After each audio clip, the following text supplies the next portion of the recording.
check on me, you don't. So, Daze, where are we at right now? This is a peculiar spot. Yeah. It means something to you, so please explain to us where we're at right now. Yes, sir. We're in the middle of the city, man. We're on Heron Circle right now, right underneath 85, right here. You know what I'm saying? I thought it was key that we actually did something in the city. You know what I'm saying? I just dropped Daze in the city. Correct. And my name is not just me. It's the city. You know what I'm saying? It's the whole upstate. If you're a dreamer and you going for it, you got to spend days on 85, going to Atlanta, going to Charlotte, staying in the city, going to Greenville, Spartanburg, whatever. So I went to school right down the street here at Upstate. Right. That McDonald's right there fed me plenty of nights. You know what I'm saying? Me and Snook, we studied theater right around the corner.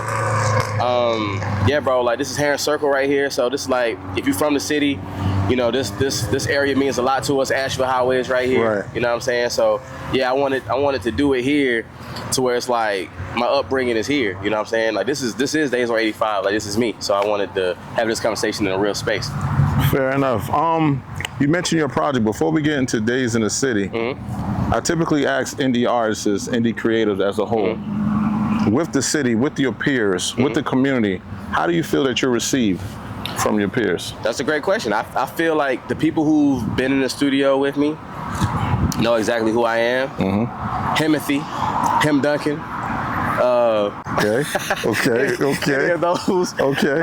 Any of those aliases. Yeah, any of those. I feel like, and that's just not from a creative standpoint, it's just from being a person, a human being standpoint. I feel like anybody who's been around me for any duration of time can tell you, like, not only am I a great creative, but it's like I just want to be a great person, give back. And I've never withheld any kind of knowledge. You know what I'm saying? Like, I'm the type of person that's where it's like, I'll tell you how to do something, you know what I'm saying, before I let you self-destruct and fall off the bandwagon. So I would like to think that I'm held in high regard. Of course, there's certain people who may not know me or may not be hip to my talents and things like that, which is totally fine. But I would like to think that. Of course, I mean, I wouldn't know off rip, but the people who I'm around seem to hold me in high regard. I believe the people that know you, right? Fact. And I think there's a lot more people, if we're speaking here in the upstate, that may have heard the name, may even be aware of the work, but never met the man. Like when we was in the studio, I can't remember when that was. B33. He was excited about meeting Daze on 85, but didn't know that Daze on 85 was standing right in front of him. And he was like, yo, Mo, and then when he found out it was you, he ran off. Why he's a fan of yours. And I think that's wonderful. I think that's wonderful because the music is going to meet people before they meet you. You know what I'm saying? So on social media, I saw that you had made a post, and I was reluctant to share this right here, right? Because I'm just like, I feel like this is going to ruffle some feathers. So you made a post about being producer of the year. Absolutely. And you had a list of the people that you worked with, along with just a dope pick. With you had Swank, you had Luck, and you had Doc behind you. Well, am I missing someone in that picture? Max was on the way, and Max got held up in traffic, but he's supposed to be in that picture too. Shout out to Max. So what constitutes you as producer of the year? What doesn't? I mean, please. I mean, because the list that you have, there's a number of people that can take that same pick. With 3-4 artists, one on the way, along with the list of the artists that they worked with. So I would say what makes me producer of the year is not just music. Okay. So as a producer, I don't look at myself as just a music producer. I'm an everything producer. Like I'm like Quincy. As much as people don't want to say that kind of stuff, right? No, I live in that. I live in that because I'm the only person. Who else gonna brag? Who else gonna brag on me but me? You know what I'm saying? I agree. Circle, obviously, right? But it's like, no, I'm like Quincy. I did a movie. I did a TV show. I produced it. That's just a few people on the list. Absolutely. And it's full albums. It's not just like I did a song with this person or two, right? It's like, also too, me and Snook talk about this all the time. I never produce for other people and be like, or I'm hopping on a song for somebody just to have an album filler. Right. You know, like you're trying to make that joint on that project. Yeah, like the top songs. Right. I'm in there. Right. On all of them. So like, and that's something that can't be like debated. You feel me? Like it don't matter. And I love all of. Yeah, that was so dope for the camera just now. You know what I mean? Yeah. I absolutely love working with other people But my core value when I'm working with other people is to give you that 1 or 2 or 3 or 4. Right. So when you look at their top songs, my song is in there. If it's not 1, it's 2. If it's not 2, it's 3. On that album, on those albums, I'm getting a song with a star next to it every single time. Is that the goal? That's like the goal. Like not to just be mentioned, but I need the one with the star. I don't on never want to just be mentioned. I feel like that's like being on the basketball team, but you cool sitting on the end of the bench. Quit and find something else to do. You get what I'm saying? Like, find something that you're good at. I found my passion, and I'm really good at it because I'm obsessed with it. It's not just like, oh, I'm passionate about it. I'm obsessed with it. So if I'm working with a Luck, I'm not telling Luck not to work with other producers. Right. But I'm gonna make it to where he don't want to. You know what I'm saying? Fair enough. Like, and I love all these producers. Like, we all kick it. You know what I'm saying? Like I love when before we did Perfect Villain, this is when Play and Mars was working on God Made Me Wait. It was me, Play, Mars, Luck, and Black in the studio. We were just playing music for hours, having a great conversation. That was our first time all in the space together. And Mars had some heat. He was just playing heat. And that made me say, oh yeah, let me go in, right? So, and that's how we started on Perfect Villain probably the next day. Oh, really? Yeah, like, because I was like, oh yeah, bro, I'm locked in, you feel me? And Mars, I want Mars to think the same thing. I want JR to think the same thing. I believe that they all should believe. Yeah. I mean, you should believe that you're that guy. Yeah. You should definitely believe that you're that guy. You should definitely show your stats. But when I saw it, I was just like, this is definitely going to shake the tree right here. It should, but at the same time, it didn't, because I feel like everyone already felt the same way. You get what I'm saying? So I'm glad you said Yeah. that. So with that, I think shortly after you released a song called The City. But it's contrary to what you're actually saying at this point right here. So I need to understand what happened in between those two times, because in The City, I heard the song, right? I'm like, all right, I like this right here. I like the fact that you're checking off the boxes like, no, I did this, I did that, I like that. But I think one of the standout lines in the song for me was, I wish I could see myself, I'm paraphrasing, I wish I could see myself with the same hate. I wish I could see myself through their hate eyes. Right. Why was that necessary right there? If you feel this way right here, if you are producer of the year, if this person is aware of you, that person, you've been in this room, you went in that room, why was it necessary to release that track? Yeah. Don't get me wrong, I appreciate it because it's vulnerable. Yeah. I appreciate it. Yeah. I feel like, and shout out to Luck, he just pulled up, but I feel like me and Luck was working on that record. We worked on that record right after The Good and Bad, The Lucky. So this was way before the producer of the year. Okay. And me and Luck was in there. He was like, bro, you gotta pop it. I was like, pause. Yeah. But he was like, don't you hate those conversations? I'll be honest with me. I have people say, nah, Mo, you gotta talk your shit. Yeah. Just let the work speak for itself. Exactly. And that's how I live my life. But then you realize people will push you underneath their rug if you allow them to. If you keep holding that rug up, they'll be like, all right, go underneath there then. Right. So at that time, we in there writing, and that's me and Luck on the beat, by the way. Like, we was in there really going in. And I was like, bro, I gotta talk on here. He was like, talk about everything. So when I said that line, I don't know if Luck remember this, when I said that line, I was writing it and I was reading back to him. I ran out the room. Right. Like, just an excitement. Right. Because I know how overlooked I've been in the past, because I don't do a lot of talking. Okay. I don't do a lot of talking, so it's like, oh, he must not be doing a whole lot. But realistically, and this is a stat everybody can look up, I haven't had a month pass where I wasn't involved in somebody's drop in 4 years. I haven't had a month pass. You get what I'm saying? That's 48 months to where something's coming out, whether I engineered it, whether I wrote it, whether I produced it, whether I featured on it. So do you think that post would have been more effective if you made that stat versus just the statement producer of the year? I wanted to make something to where it was in your face. Okay.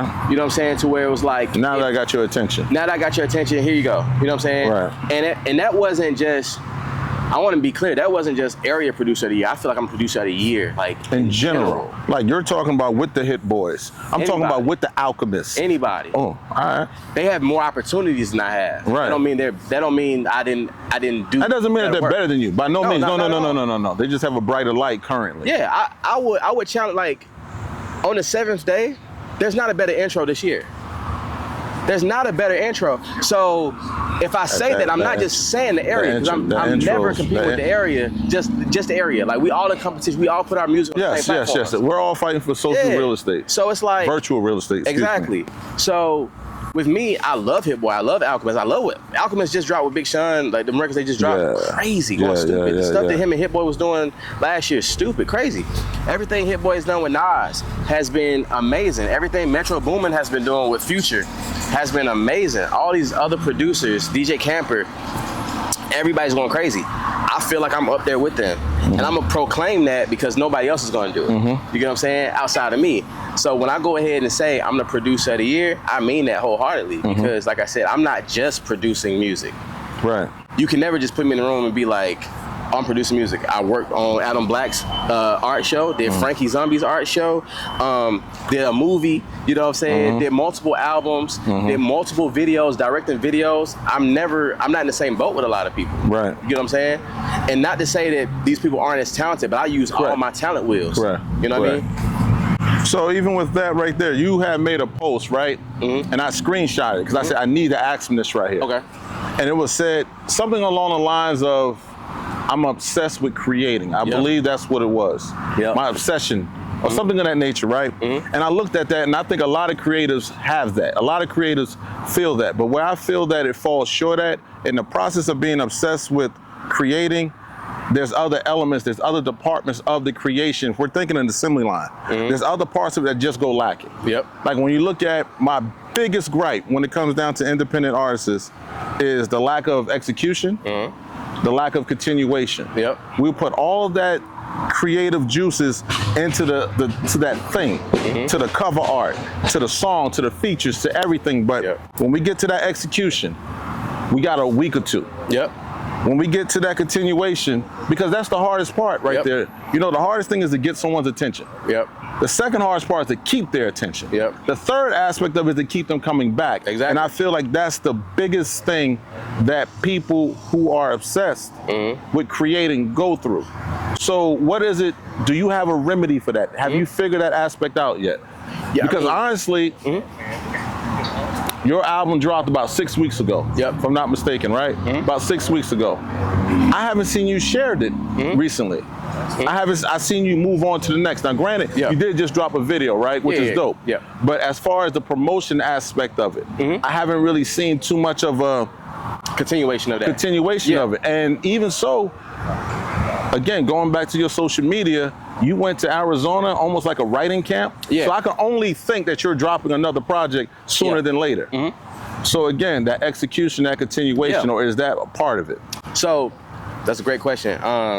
So what I would say about that is, it is hard to continue, right? Because a lot of people around here don't have full marketing teams. Right? So a lot of the artists are not only artists, but they're marketing department. They're the A&R. They're the A&R, right? They're the executive producer. They're doing everything themselves. So oftentimes you do fall off on certain things, right? Which I do agree with. With this, and this is the first time I'm having this conversation, especially on air, Days in the City was a way for me to step back outside as an artist. And what I wanted to do was stay on people's necks with content, right? So with dropping Know That video yesterday, and we got a few more videos in the tuck. Of course. And doing interviews and things like this, I just want people, it's not necessarily that album that I want people just to listen to. It's me. I want you to buy into me. So more so. And that's what we was talking off camera. It's the story. It's the story. Everyone makes music, not just crediting yours or the next person, but everyone's story is different. And I think if more people just focus on the story and allow the music to be the soundtrack to the story, we good to go. And that's the thing. It's like, I want to drop, and I'll say this is the first. What month is it? It's about to be September. This is September. I'm gonna drop 4 more projects before the end of the year. Not to say I dropped 5 projects. No. I just have so much music I want to get to the world, and then start feeding you with interviews, start feeding you with videos, live performances, things like this, to where it's like, I'm not just sitting there with a hard drive full of music. Right. To where it's like I'm holding the music for what? Now it's like, I never understood that. Yeah, it's like get the music out to the world, let the world see what they like. Because Days in the City may be someone's favorite album, right? But then if I drop Last Day of Summer, then they're like, oh, that's my favorite. There's a whole group of people who may love that more, right? And these people are still listening to Days on the City. These people are still listening to Lonely in Paris, right? So it's like my goal is to get as much music out to the atmosphere as possible, and then get myself out there with it, right? So it's like I can do a better job at promoting the album. Obviously, we're gonna start cranking that back. And don't get me wrong, there is no window of time that you have to do it. That's the greatest thing about social media. You have the power at this point. We don't have to go through the record labels. That's one of the privileges of being independent. You can drop that project, like I said 6 weeks ago, in December decide to do a whole rollout. Yeah. You know what I'm saying? So that's the beauty and a whole of another group of people. Absolutely. Even from your same city, be like, oh, this hard. It's like, well, I dropped this 6 months ago. Absolutely. I dropped Lonely in Paris Deluxe 2 years after it came out. I do recall that. And that was because I really love that project. And it's like, you know what? I have a few more songs I think can fit on here. Let me just drop it again. And the numbers went right back up, you know? And, but yeah, I do think that my obsession is just with creativity, to where it's like, I just can't stop thinking about creativity. Does it interfere with your day-to-day? No, not at all, because I'm obsessed with family as much as creativity. Like, I'm obsessed with, the only thing that it interferes with is my my self-time. Correct. Right? To where it's like, I don't get a lot of time to myself, which I'm fine with. Right. Oh yeah, absolutely. Yeah, that creative thing in you is that time. Absolutely. And I just love creating. I love creating. I love spending family time. I love taking trips. I love doing all of this. And oftentimes, like the other day, I'm headed to a wedding, but my boy hit me and said, yo, I need this record for, I ain't gonna say her name. He said, I need this record for this artist. And I was like, when you need it by? He said, bro, I need it in a few hours. I'm about to get in the car. I said, all right. I put all my computer stuff in the car. So that was the video that you posted yesterday. You had on a red do-rag and all that, and you was in the car recording. Yeah, I had to record a record. You know, which is crazy, by the way, right? The first time I heard that, I was on the phone with Doc. And Doc was like, yo, Mo, man, he had me in the car recording. And I think it was raining that day, too. Yeah, it was, yeah. And I said, you did what? He was like, yo, and he sent me the video that he took or you took or whatnot. I'm like, I've never heard of that before. In the car recording. And when I saw that you had made that post, I'm like, you know, when does he have time for himself? Like, when does Days take the back seat and Ron is up front? Like, all right, cool. But see, I don't separate the two, though. Like, even though, like I was saying earlier, my mama would never see me as Days on 85. What I mean by that is what other people's perception of Days on 85 is. I'm always going to be wrong. When I introduce myself, sometimes people are like, oh, you got to introduce yourself as Days. That's really hard for me. I agree. And I should. It's really hard for me because I'm wrong every day of my life. You feel me? So it's like, to be completely transparent, my time, like you said, my time to myself is the creativity, though. When I can go in there and I can just listen to music all day and get excited about, if I'm sitting still too long, something's gonna pop in here, and I'm gonna call Snooker, I'm gonna call Black. I'm gonna call Luck, I'm gonna call Doc, I'm gonna call somebody who I work with, I'm gonna call Bax. I'm like, oh, we should do this, we should do this. And the opening line is always, trust me on this. Right. Trust me on this right here. And listen, I was talking to Luck about this, I was like, I'm not saying it no more. I said, if you don't trust me, I gotta move to the next person. Because I've made myself, I put myself in a position to where I shouldn't have to say it no more.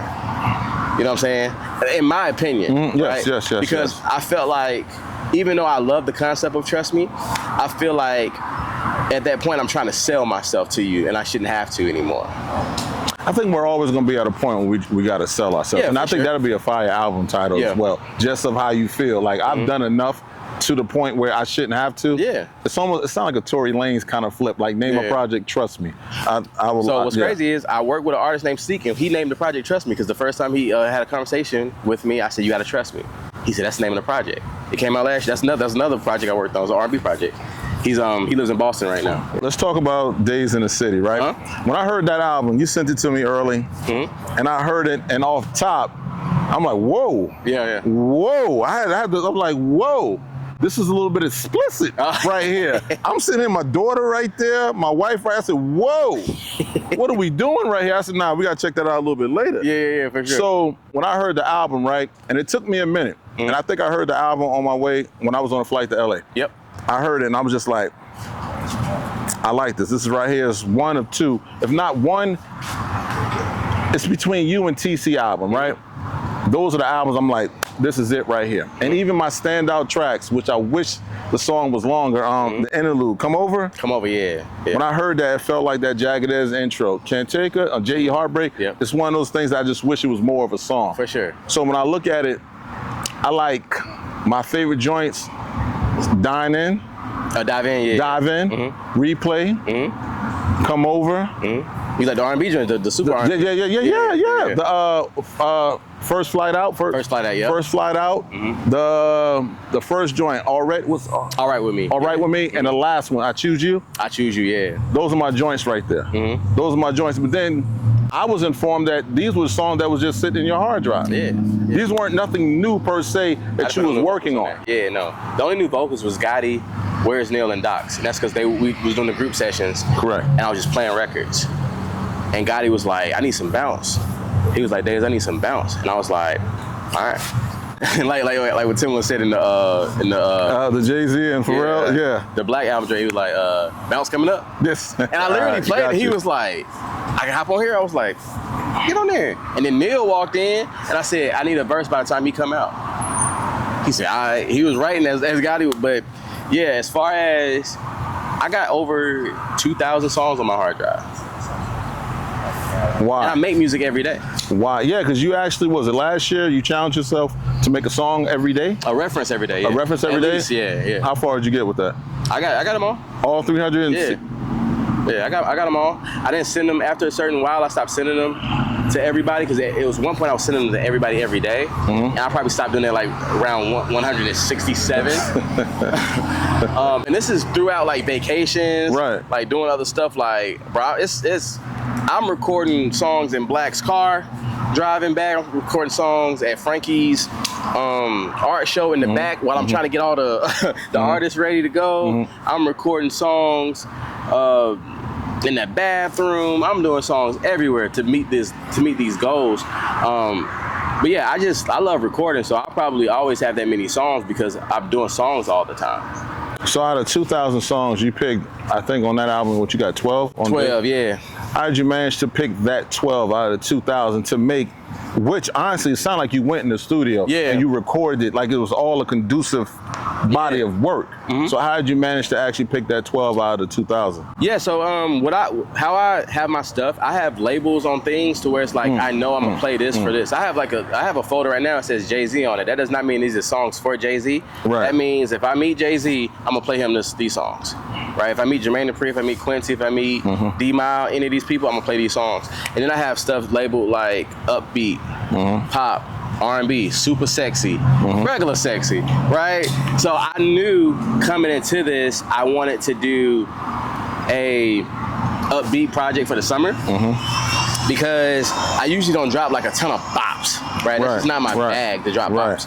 So I knew one thing I wanted to do is drop a bunch of bops. So I already had a folder of like maybe 200, 300 records. And then I just went through and was like, I really like this song. So I'm listening to songs, I narrow it down to like maybe 30 or 40. And then I call Snook and I say, what you doing? He said, I ain't doing nothing. I said, all right, cool. We hop on this FaceTime real quick and we go through and we pick the songs. And we went through and picked all of those songs. And then he was like, I think this is the project. And then I played Know That towards the end. He said, why you ain't play me this? And I said, oh. And that's the one, the video you released yesterday. I was like, I don't know about this one. He was like, that's one of them ones. And then after that, I played him Lost. And he was like, wrong, I'm about to smack you. Why you ain't play me this? And I was like, nah, bro. I said, this one don't fit what we just picked. He said, it don't fit, but we got to put it out. And then I played it for Black the next day, Lost. I just said, I'm going to play you something real quick. He said, Black got quiet for me. I was like, maybe he don't like it. He was like, I got the video. We shooting it tomorrow. I sent that song Lost to my man in Baltimore. He said, yo, I got to meet this nigga. He said, he's not even he's a hip hop guy, my man Sean from the faculty. He's like, yo, I got to meet this nigga this right here. And he's a hardcore R&B fan. He loves rap, but R&B is his shit. He's like, I got to meet this nigga right here. I said, you like it like that? He was like, yeah. I said, all right, cool. Because out of the two, because I think you did One was in June. The City, was, in June. You released Lost like a week before you released the album. Yeah, so it was in July. To me, I was still on City because, like, again, it was a smack to the face. Like, this is genuinely how this guy feels right now. Whether you agree with it or not, this is how he feels. Yeah. So I was so stuck on that. And then when I caught wind of the album dropping, now I'm like, is the album going to be like this? You know what I'm saying? So out of that 2,000, you and Snook, y'all narrowed it down to 12. Title. How did we come up with the title now? Honestly, I had a few titles. I have a few titles that's already just sitting in my phone. Like, I know what stuff's gonna be named, realistically. And I have titles for albums that don't exist, like, as far as, like, even the concept of the projects. I just know, like, again, I'm a creative, so it's like, I think about movies and things like that, what sounds good, like, what would be a dope movie. Lonely in Paris just felt like a dope movie. It does. You know what I'm saying? Like, certain things, First Day of Winter felt like a dope movie.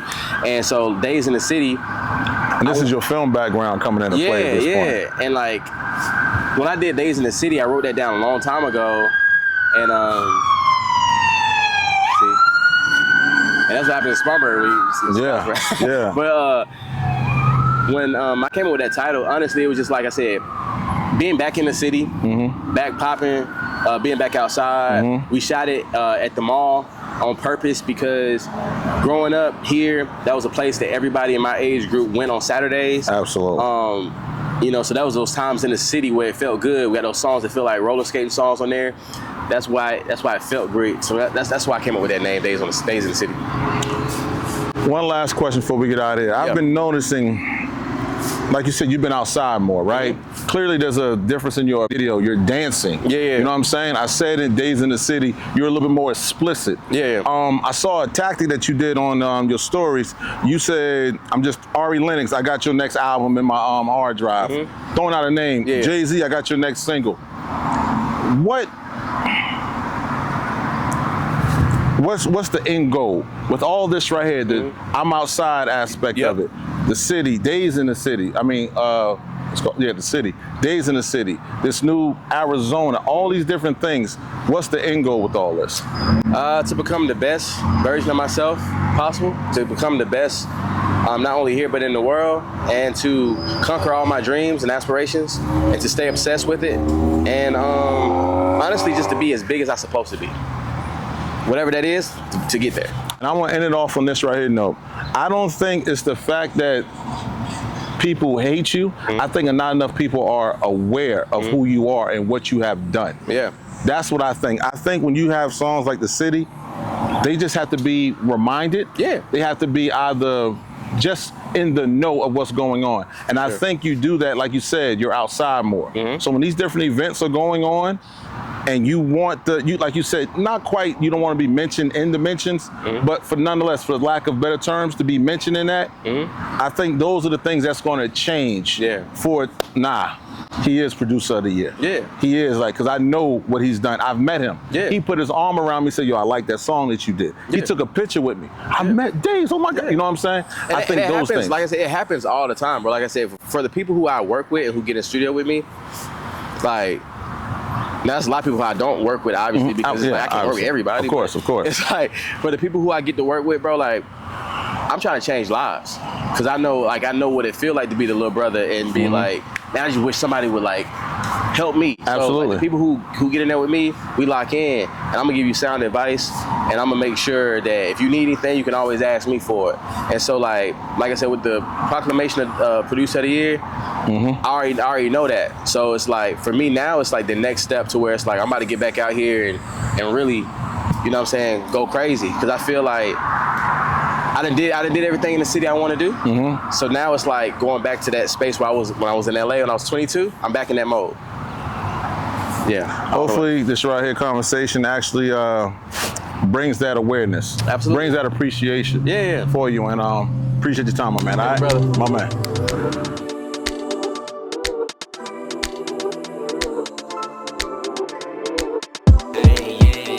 You flex on me, don't check on me, you don't.